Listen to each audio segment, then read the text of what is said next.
All right, welcome back to another Michigan edition of Real Talk. Jeff here. Dan, how are you, sir? Good man. Good, man. So, gosh, I don't know about you, but like today I'm sitting here and I'm like, oh shit, we're 6-0.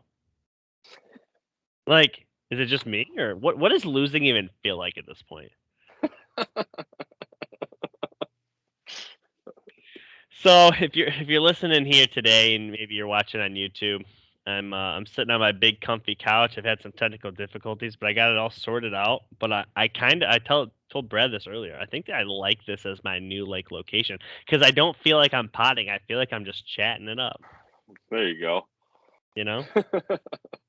So let's talk about 6-0. Let's talk about Michigan. Michigan escapes, as some people would like to say, a night game at Nebraska. They win the game 32-29. At one point, they led 13 to nothing, and they gave up 22 unanswered points. That's why a lot of people are saying they escaped. They did close the game with a couple of scores, including a late strip of Adrian Martinez that were able to get them the win. Biggest talking point, in my opinion, was Michigan's 255 yards passing and 204 yards rushing. So a 200-200 day for the Michigan Wolverines. Cade did have his first pick. Outside of that, what are some things you've seen and want to talk about here? Um, well, it was definitely on the edge of my seat for sure. I Well, don't I don't I yeah. don't say if it was really an escape. I mean, you know, I thought going into the game, this was going to kind of determine, or the game was going to determine on pretty much what Adrian Martinez was going to do, what kind of game he's going to have. Adrian Martinez obviously, has issues with turning the ball over via fumble or interception. Um, and you know, we had a lot of crucial moments in this game, whether it was a simultaneous, I think it was a punt return, correct? We had one or they had one. It was. I thought we were receiving the punt, and weren't we the one that muffed it, but we held on to it, or was it the other way around?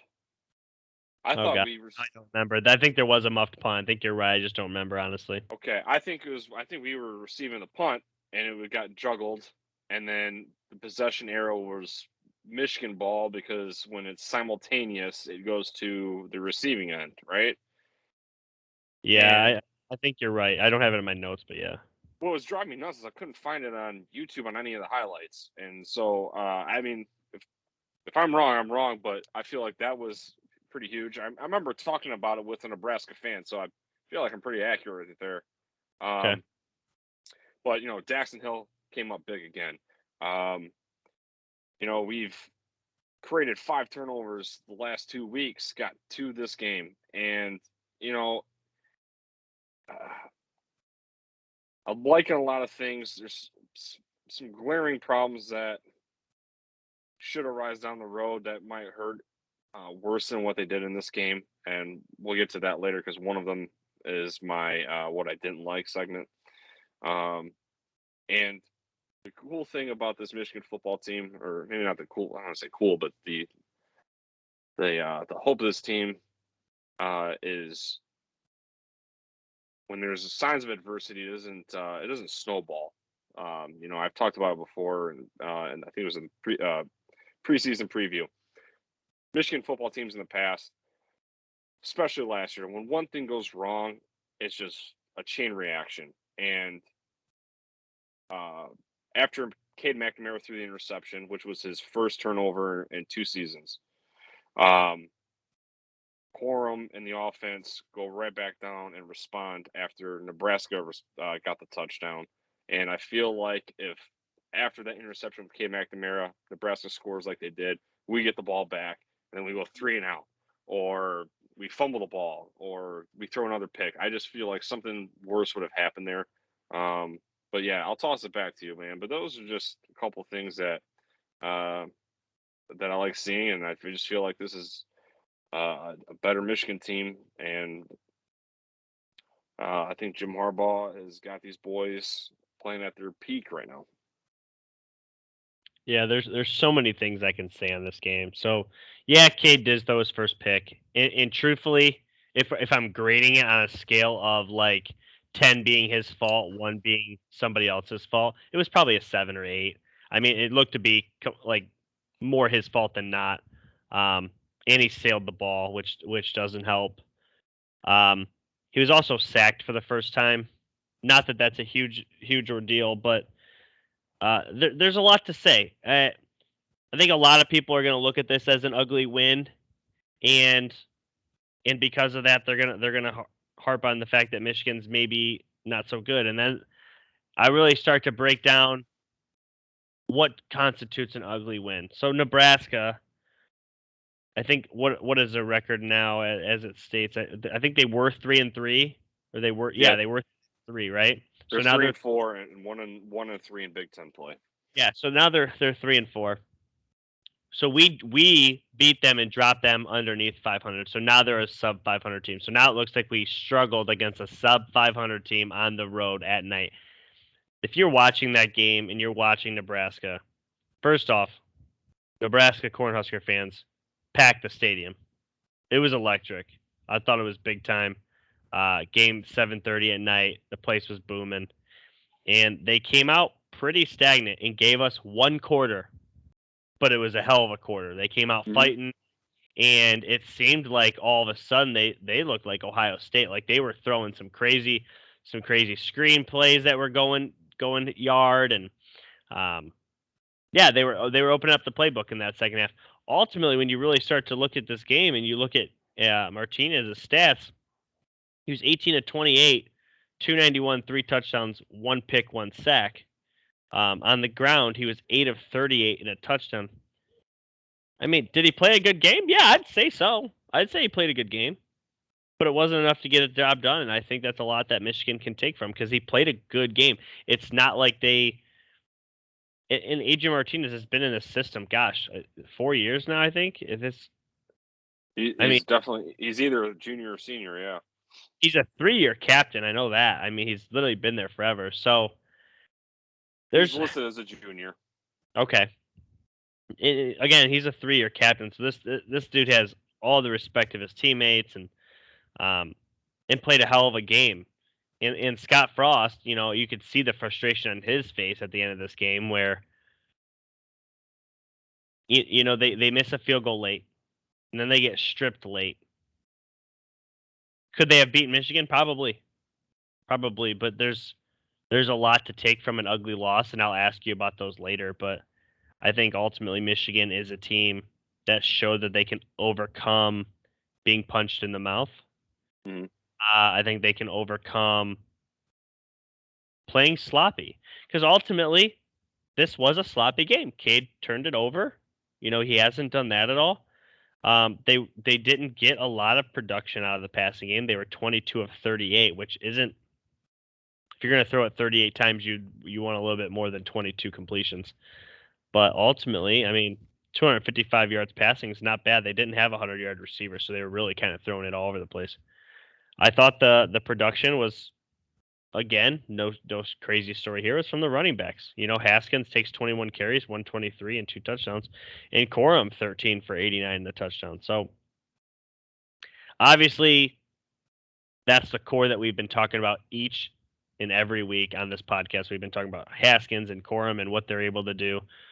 We did see a little bit of J.J. McCarthy, and I'll talk about what I thought was probably a bad play maybe a little bit later. But, I'll kick it back to you. I think it's okay to win an ugly game on the road at night against a Big Ten opponent. Like, I'm not too arrogant and I'm not too greedy to assume we're going to beat everybody 60-0. Like, are you in agreement, or do you look at this as like we're just not ready to play Ohio State yet? Well, I mean, let's dial back. I mean, we mentioned it in last week's pod versus Wisconsin. We didn't think we were going to be close to 5. I mean, we thought maybe 4-1 going in. We didn't think we were going to be 6-0, and so we have to remember our expectations. We thought that we were going to be dropping 2 or 3 by this time in the schedule. At least a lot of people did. And, it could be maybe considered an ugly win, but, Michigan definitely had their opportunities to make this a much larger point differential. There's a couple interceptions, or could have been interceptions that Martinez threw. Um, I think it was the drive after the Corum touchdown that got us back in the lead. I think Adrian Martinez kind of got away with one. I think Jermon Green just missed it. It was like it was like an out route pass that got him a first down, and Jermon Green was real close to picking it off. And then I think there's like one other one, but you know, I said before the Wisconsin matchup, Michigan struggled to create turnovers. They've got, again, like I alluded to earlier, they got 5 in the last 2 games. Can't be mad at that at all. So that's coming around. So even though Adrian Martinez threw for 291, I mean, there was a couple of their larger plays where he connected on deep passes. I mean, we were just a half second late getting to him. I mean, we were really close. And I feel like too, our tight ends are stepping up big. We've got our tight ends showing out the last 3 games, and obviously we're in the Big Ten play right now. So the last 3 Big Ten games, our tight ends have 12 receptions. Eric All stepping up, and last year, Harbaugh said that Eric All kind of reminded him of Jimmy Graham, and we didn't see that. We didn't agree on that. But he's kind of looking like that this year. I mean, he doesn't really provide you the touchdowns, but he's over the middle. He's in the seam, and he definitely has the physique of Jimmy Graham. I was watching the highlights today on my lunch break, and when he's running with the ball, man, he's built kind of like him. I mean, he's a tall kid, big. And Before you go too much farther, I want to talk about Eric All quick. So last year, I think one of the reasons that we were so down on him, obviously the drops.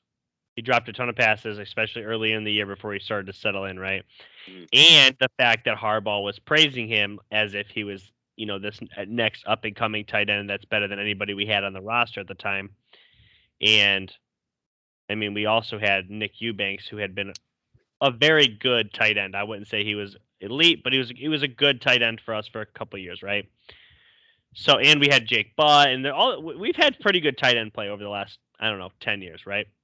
Mm-hmm. So I think that we set the expectations for Eric All as really high. This year, we're not seeing the usage, but the production's there. Yep, absolutely. And he came up big on the 3rd down in this game. And 2, I would like to mention, the Brad Hawkins strip fumble on Adrian Martinez. That was absolutely a lifesaver right there. And kind of mentioned before we went live, kind of reminded me of the 05 Penn State game. And I believe, that was the year that Penn State only had 1 loss, and that was in Ann Arbor, and they ended up beating, I think, Florida State in the Orange Bowl, and that was like one of the last good teams that Joe Paterno had. And I think Michael Robinson was the quarterback, and obviously you see him as an NFL analyst now.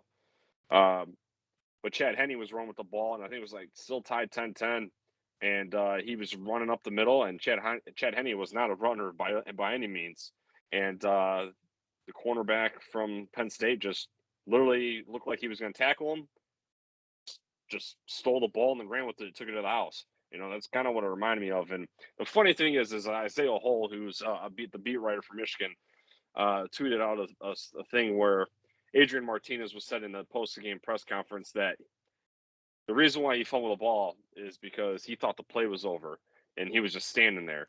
And then you look at the play happen, and he's driving the pile with his legs. So that's bogus. And so don't take any away from Brad Hawkins. He made a great play there, and he made the game-changing play. And it could have been, like I said, this game could have been a much larger victory.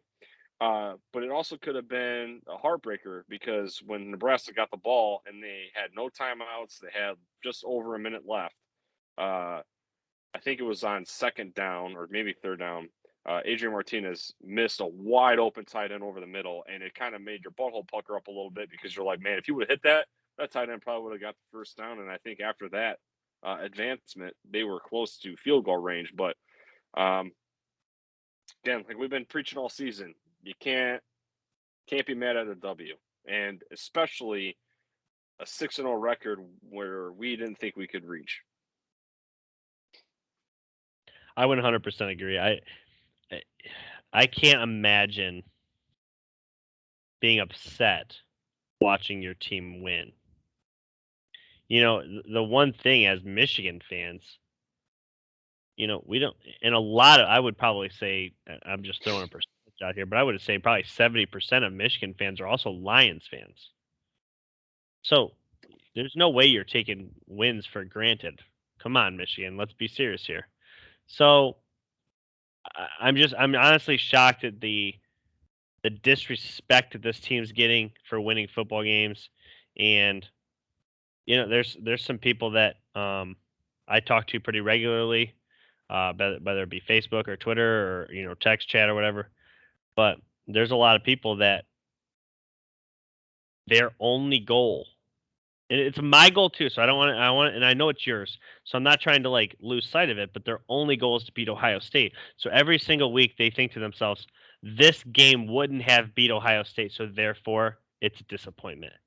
And I'm really sorry if that's where you're at as a football fan, that you're every single game you're thinking to yourself, oh, well, this performance wouldn't have beat Ohio State, so it's not good enough. It's just unfortunate because truthfully, we're seeing good football from a good football team. I think they're ranked currently 7th in the nation. And I think that's a little high, honestly. I think that they could even be back a little bit, but that's okay. Like they're a top 15 program. They're showing it right now. We've been saying for years that Michigan's capable of this, and we're seeing different attitude, different juice, as the Michigan likes to be saying lately. Different juice in this team, and there's a lot to like.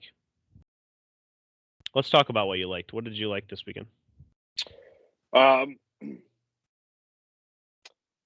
kind of piggyback off what I said earlier.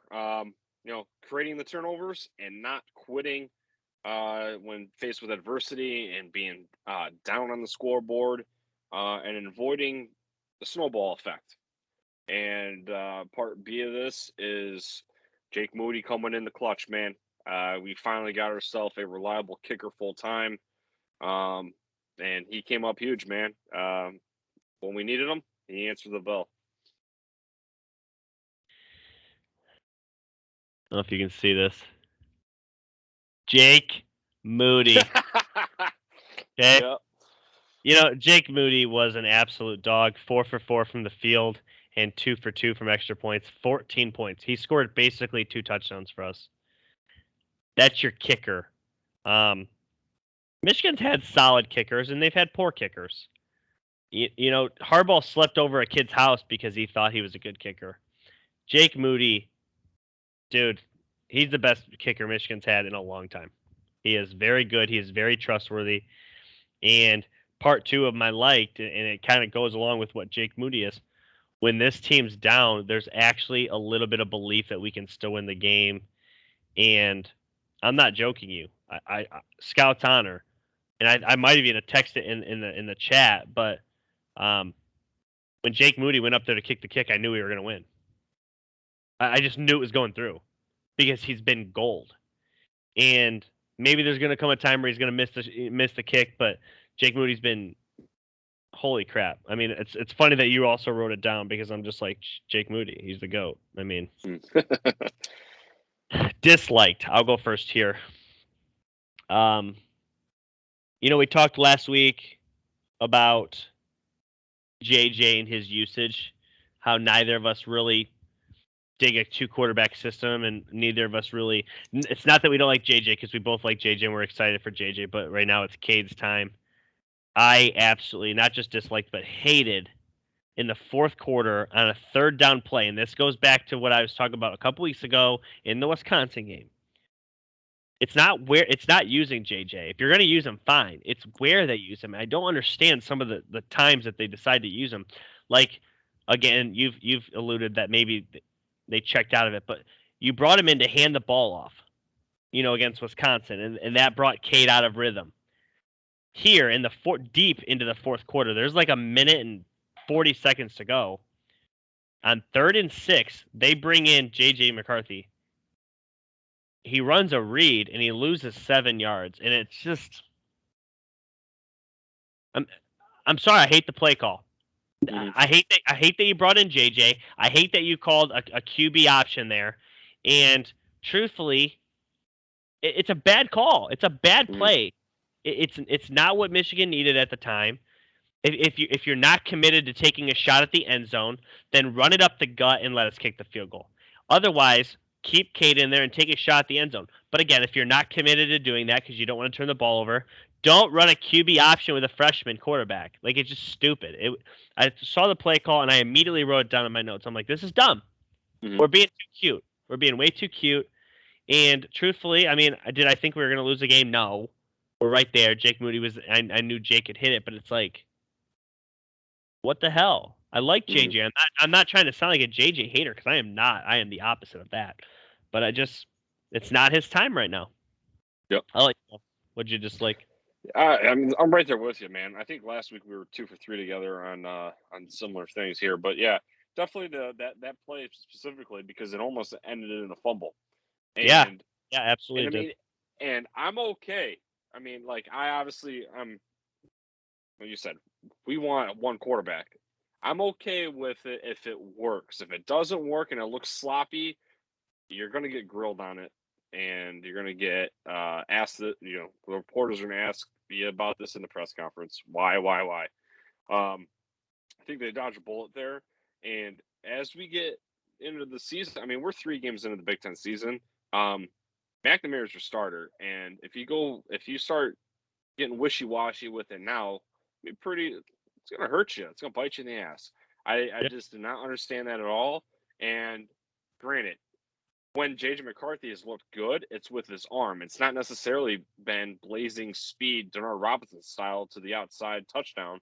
So I'm not getting and understanding the formula of what they're seeing. And again, I'm just a regular Joe that lives in Southeast Michigan. I'm not anything on the coaching staff, but it just doesn't make any sense. And I think everyone sees that too. And something else too that I think they need to work on and I don't like, and it's been pretty much kind of all season is the red zone. More in the Big Ten season here, the last 3 games, we get down to the red zone, the field shrinks, and then we're setting for field goals. And luckily, again, we got Jake Moody kicking bangers through the upright, so we're coming away with points. But like I alluded to a couple times already, in this game specifically, this game could have been 14 extra points on top of what we already had because you get the turnover, you get good field position, and you come up dry.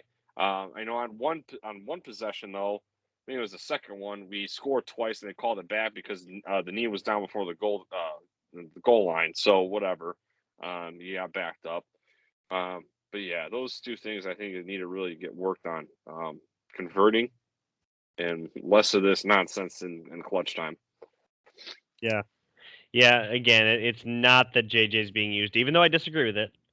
I can live with it in the right situations. And I'm sorry, but fourth quarter, under 2 minutes, 3rd down and 6 in the red zone on a QB draw. I was literally, I wanted to throw up. I'm like, what am I watching?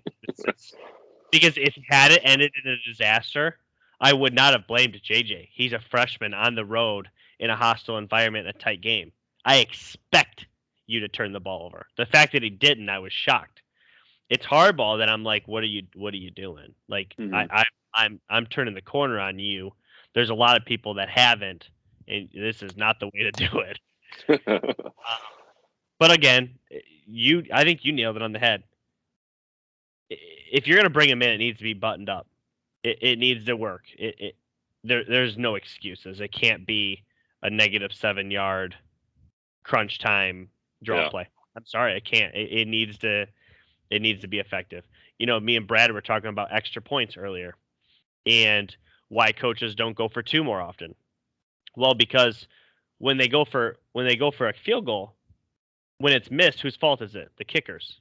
When you go for 2, if it's missed, whose fault is it? The coaches. Doesn't matter how bad the play was or how good the play was or how bad the quarterback play was or if it's picked off or that never matters. It's always, well, why'd you go for 2? It's coach's decision. You know what I mean? Here, I'm not looking at it as it's JJ's fault. I'm looking at it like it's hardball. You got to make a better choice as to when you're putting him in. So, more of. You want me to go first? You got something? Yeah. Yep. Go ahead. Yeah. So, not necessarily something that I've seen in the game, but I need to see more growth in the passing game. You know, we're 3 games into the Big Ten schedule. It only gets worse. We have a bye week. We're going to play Northwestern. Then I believe we have Michigan State on the road. I believe that's how the schedule turns out. But regardless, this is Big Ten play now. We threw it 39 total times. We only completed 22. I would love to see that more in the 27 to 28, 29 range. I think that's where we need to be. I don't think we can hover around the 50% range. That's not going to get it done. You know, we already talked about how Cade McNamara is notoriously a 60% quarterback. I think we need to be right in the 65 to 67 range. Mm. And while doing so, also passing it enough. You know, I don't want you to be 10 of 12. You know, I think 25 of 32 is acceptable. You know, I think that's something that we need to strive for. So growth in the passing game. Unfortunately, no touchdowns this week, but we did have an interception. You know, no dominant wide receiver play this past weekend. So growth in the passing game is something I need to see more of, and not in a good way. More of as in I need to see some development, I guess. Mm-hmm. What you got? And what I want to see more of is kind of who I complimented on earlier is Erick All. I kind of want to. I want these tight ends to be. I mean, okay, so we're struggling in the red zone. I feel like let's start utilizing these tight ends in the red zone. I mean, Erick All doesn't have a touchdown yet. Erick All's 6'4", 245. I think that creates mismatches, and Michigan likes to roll in Honeyford and what's the other cat? You got the other. I can't. I'm having a Schoonover. Even one of them two. I mean, I kind of prefer Erick All. More of the physicality I like. Throw it up to him. Use them in the back of the end zone. Kind of. I feel like if utilized properly, I think he can produce kind of like Jake Butt did. Now, Jake Butt won the Mackey Award for the best tight end in his final season, so that's it's a big ask on my end. But I feel like Erick All is capable to set that as a goal, and I just think you need to utilize it a little bit more. Yeah, no, I agree. One thing also I think that they could benefit from doing is using him in the RPOs. Yep. The Chiefs, I think one thing that they do exceptional is how they use Travis Kelce. Like Rob Gronkowski and Tom Brady, super successful in the red zone, but a lot of that is seam play. Okay, and he's just unstoppable in the seam. There's nobody that can guard him. Travis Kelce is really successful because they use him all over the place. They'll split him out wide. They'll bring him in the seam. They'll bring him up tight. And a lot of times what they'll do is they'll bring him underneath behind the line of scrimmage like he's a running back, and they'll do a shuffle pass to him. Erick All, I think, has that type of ability just from what I'm watching. He's a big body, but he seems pretty elusive like a Jimmy Graham, like Hardball has said. So yeah, I would love to see Erick All in a featured role in this offense. We've already seen Haskins and Corum become those featured guys, and I would say outside of them, it's in the passing game, it's probably Cornelius Johnson. This week it was Baldwin for whatever reason, but I would love to see Erick All get 4, 5, 6 targets. But real quick too, before we go any further, Roman Wilson didn't make the trip to Nebraska, and I didn't realize until after the game started, and it was because he had a wrist injury, and he says he's going to be fine. Michigan says he should be okay going forward, so it's precautionary. And so I was reading headlines before we started, and the beat writers and a couple other people were like, man, someone's got to step up in Michigan's wide receiver core. They're short Roman Wilson. What are they going to do? And it's like, each week. Everyone in the wide receiver core is contributing, whether it's one catch or 6 catches. Everyone, I don't think if we lose another wide receiver, sure, long term it could hurt us. But if it's just one game, I mean, we got plenty of guys that are stepping up. Sanders still. I think I said something about him last week. Barely seen the dude all season, and guess what? Catches a dime. I want to say a dime pass, but a deep pass from McNamara, lays out for it, hauls it in. boom, there he is out of nowhere. So people got to chill on that, man. I think our wide receivers, granted, they don't have the pizzazz that Chris Olave or Wilson do in Columbus, but they get the job done. And, so I think people need to just kind of relax there. Yeah, the one thing, listening to some early season, preseason Michigan pods, John Jansen had Jim Harbaugh on, and Jim Harbaugh was asked, what he thought of the wide receiver room this year, and he said it's his favorite wide receiver room since he's been here. And a lot of times you're probably going to hear that. And he said, and John Jansen countered and said, "What makes you say that?" He goes, "We're going to play more wide receivers this year than we've played all, in my years past." He loves the room that much. He thinks it's that deep. He said there's a lot of kids that are on this team that will contribute this year, and we've seen it. Whether it's one catch or two catches or just being able to get in there and maybe take a carry or something, the wide receiver room is super deep. And in years past, if we lost our number one receiver, that would be a train wreck, and it hasn't been so far for Michigan. Are you ready to get to the mailbag here? Yeah, let's do it. Okay, I have it up. So, weekly listener Jamie Lato once again writes in. He has a JJ McCarthy question for us. Here we go. Do you think JJ taking the loss on the option and almost losing field goal range makes it so that Michigan uses the traditional 1 QB approach? In parentheses here, I know based on last week you both can prefer the QB1 approach. It's almost like he knew what I was going to talk about today. I mean, I'll give my short answer because I've kind of already touched on it. I'll let you go. But do I think that Jim Harbaugh stops using JJ? No. Do I think he thinks twice about using him in the fourth quarter on 3rd and 6 with under 2 minutes to go? Probably. Probably not the best time. But like I said, on first down in the first and second and third quarters or with a big lead, yes, I think there's times where you can put JJ in. We've said this. If you're going to use him, make it work. Unfortunately, fourth quarter, 3rd and 6, under 2 minutes, not the time to do it. On the road where it's loud as hell and you can't hear the snap. It was a bad idea. Jamie, obviously you thought the same thing. That's why you're asking. I'll let you go. Yeah, I'm right there with you, man. Like, we agree on that situation for sure. Man, do you think we go 1 QB approach, or do you think we still see JJ?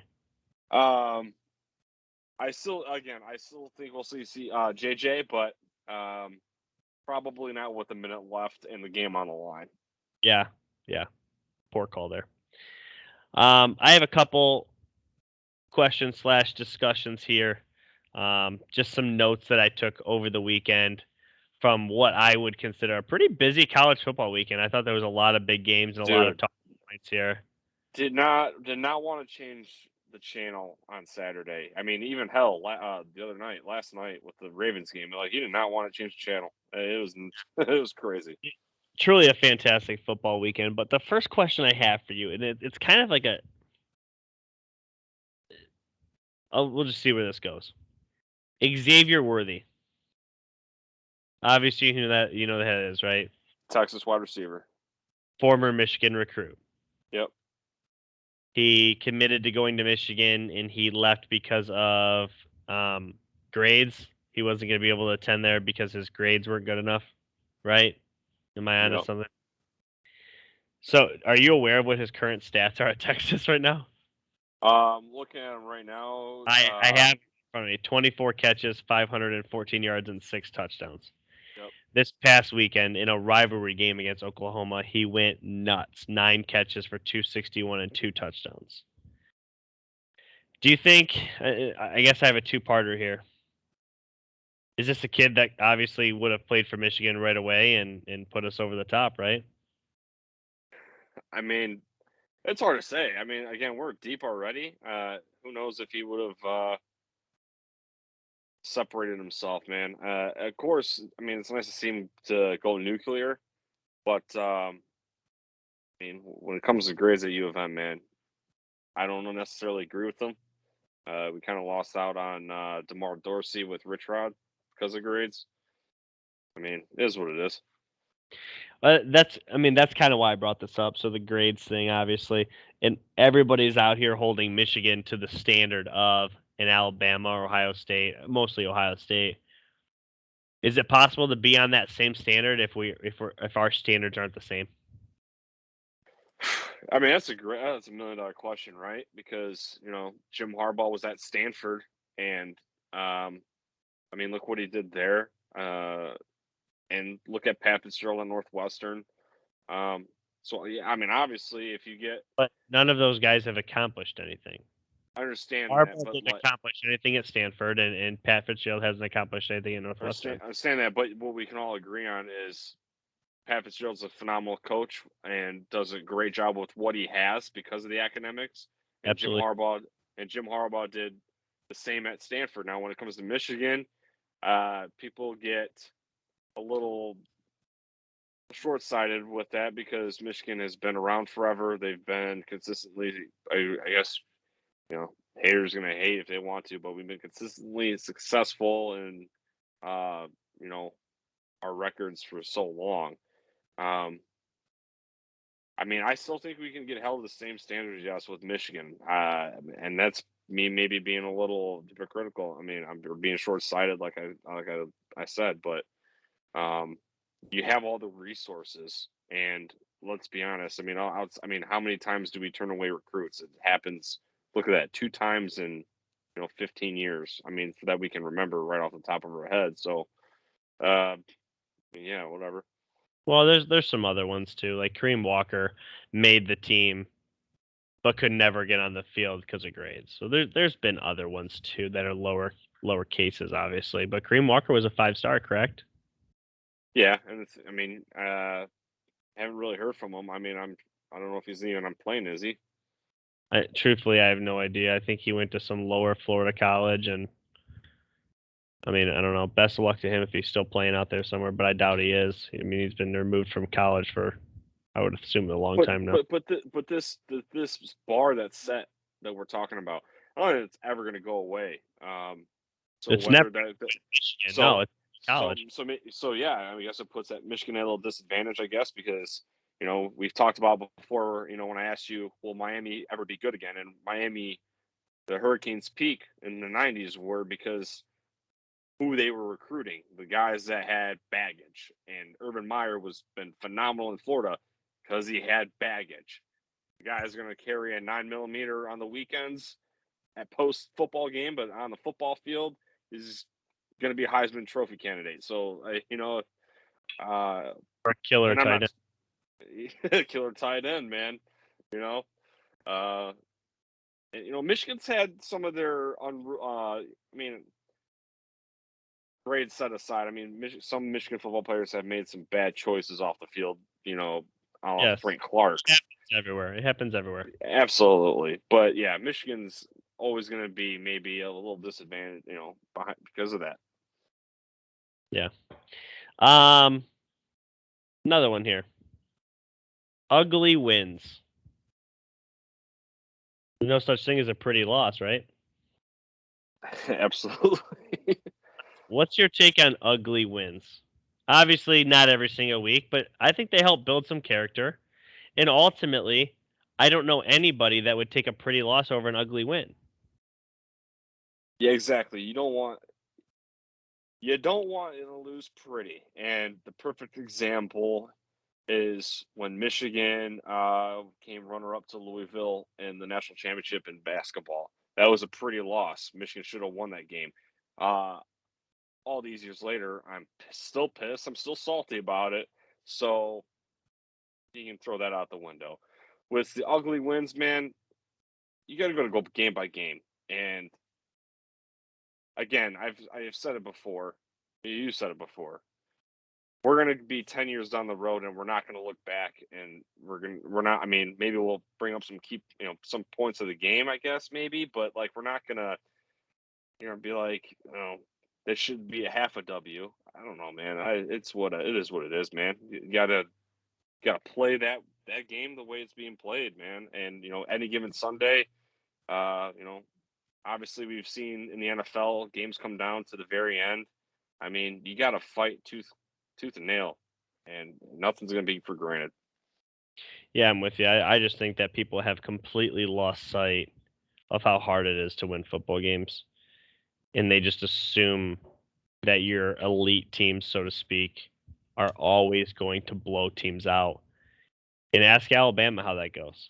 We'll talk about Alabama briefly here in a second, but it's hard to win football games in conference on the road. And Michigan was able to go into Nebraska at night, get a lead, lose the lead, and come back and win. I think that speaks more about them and their integrity and what you can expect from this team long term than if they were to just go in there and win 21-0. Because 21-0, in my opinion, is less impressive than a come from behind 32-29 win. It just is. Exactly. Previous Michigan teams would have folded, and we talked about it obviously earlier. And like Ohio State too, for example. Ohio State in 2012, they went undefeated, but they couldn't play postseason because of dudes selling rings for and gold pants for tattoos, right? And 2012, they had a close game against Michigan. Is that still a W against Michigan? Absolutely. Did they only beat Indiana by 3 points and escape out of Bloomington or wherever the hell they play that Saturday? Yeah, they escaped, but guess what? They still got the W, man. Like not Ohio. I remember that because I just like watching football. But your basic Ohio State fan doesn't remember that Indiana game. They're just gonna be like, yeah, we won. We were 12-0. Didn't play in the postseason. Should have won the national championship. And whatever. And like our boy Shane, like we were in our fantasy football text chat. Shane's like, "Oh, Michigan's back, and we're both like, Shane, no one is saying that. I don't think Michigan football's back until they have more points than their opponent, and they're in Indianapolis, and the clock says 0-00. Okay, that's when Michigan's back. I'm tired of Michigan fans getting so hyped up, and they've kind of collected themselves over the last couple seasons, especially into this one, with their expectations, but." We're not saying Michigan's back, dudes. We're saying that we're giving props to a win that could have easily been an L, and in previous years was going to be an L. And what I texted you, now I just now remembered it, and I'm glad I did. Michigan football, since Jim Harbaugh's been here, damned if you do, damned if you don't. Michigan loses this game, dude. Michigan's trash. They suck. Look at that. Another collapse. We win this game, it's like, look at that, dude. They barely got by Nebraska, who's 3-4 now. So, I mean, what do you want? At this point, I'm glad I remembered that because that just drives me up a wall. It's like, what do you want from these guys, man? It's 100% true. You couldn't have said it any better. I'm sorry, but people have already forgot that this team was 2-4 last year. I understand it was a COVID year, but this was a really bad football team. Okay? And we're not that bad now. So, can we just at least be excited about what we're seeing and live to see another game? I talked about this earlier in the podcast, but I'm sticking to this. Every game, what are you doing to beat Ohio State today? And I love that Harbaugh's implemented that. But at the same token, you have to beat the team in front of you.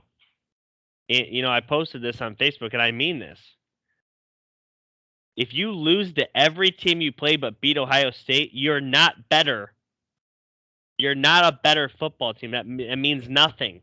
And I understand that's the ultimate goal right now is to beat Ohio State. It's not even to get to freaking Indianapolis or to get a national championship. It's just beat Ohio State because it hasn't happened in 10 years. Yeah, I'm well aware. I'm very aware. But 6-0 is a hell of a lot better than 0-6. And I can tell you this right now, you would not be happy. If you're listening to this podcast and you're disagreeing with me, that's fine. But you would not be happy if you were watching Michigan drop 50 points every single week, but we're losing. Promise you that. I've seen it with Rich Rod dropping 60 points, but the other team scored 60 as well, and we're in triple overtime. I've seen it. It ain't pretty. I can tell you that right now. There's nothing fun about that. There is something fun about controlling the clock, running 81 plays on your opponent, getting a 200-200 game on the road against a Big Ten opponent, and getting a 6th win with 0 losses. So, speaking of ugly wins, poor losses, whatever you want to call them, Bama loses. Last thing before we wrap it up here, impact on college football. What do you think? Just the general landscape. College football playoffs, Bama in general. Yeah, here's the thing. I'll go short to kind of start us off here. I think a lot of people need to pray that Bama doesn't beat Georgia. Because if Bama beats Georgia, we're 100% getting 2 SEC teams in. And then Absolutely. And then at that point, who doesn't get in? Because there's only 2 more spots. And there's some good football teams left. Oklahoma's still undefeated right now as we speak. Iowa is still undefeated. Ohio State has 1 loss, but beating Iowa could definitely get them in if they beat Michigan State and Michigan. Michigan undefeated. Michigan State's undefeated. Cincinnati, who beat Notre Dame. There's a lot of good football teams left. Is really what I'm getting at. Yeah, I'm definitely going to have 2 SEC teams in if Bama wins and beats Georgia. With the Big Ten, obviously, we still have the grand finale to come up, man. We got Iowa, Michigan, Penn State, Ohio State, Michigan. I mean, we got a lot of teams in the hunt here. The Big Ten East is so lopsided right now compared to the West. It's going to be a dogfight, man. It's going to be a dogfight. You just got to bring the A game. Oklahoma isn't playing. They're not playing all 3 phases very well. I mean, or like they can't put a complete game together. Obviously, that's why they're shootouts. But that's kind of generally what the Big 12 is. But I mean, undefeated is undefeated, right? I mean, yeah. W's a W. They got by Texas, and Cincinnati's still winning. So I'm rooting for Cincinnati, man. Hopefully they stay undefeated because they're going to create a lot of chatter at the very end of it. And Kentucky, keep an eye on Kentucky, man. They're climbing, they're creeping, and it's nice to see Kentucky plays Georgia this week. Yeah, and that would be a huge test, and it's nice to see Bama get knocked off though, for real, because kind of like how we had the NBA playoffs this past season, we had a lot of new blood, and it's kind of nice to see. And with Clemson getting bumped out,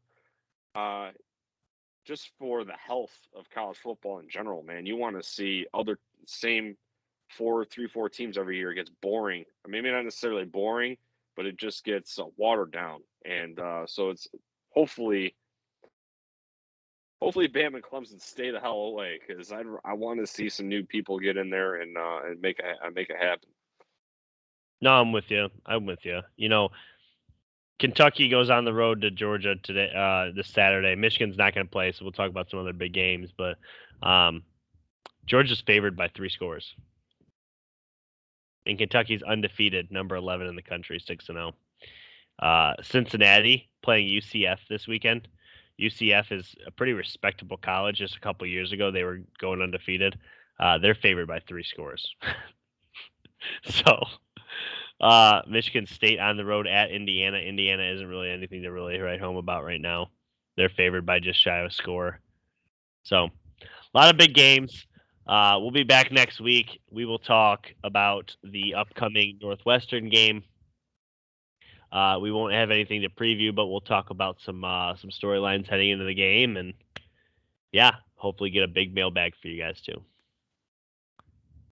Cool? Absolutely, buddy. All right, my man. I will see you next week. 6-0 feels great, and go blue. Go blue, buddy. Real talk. See ya.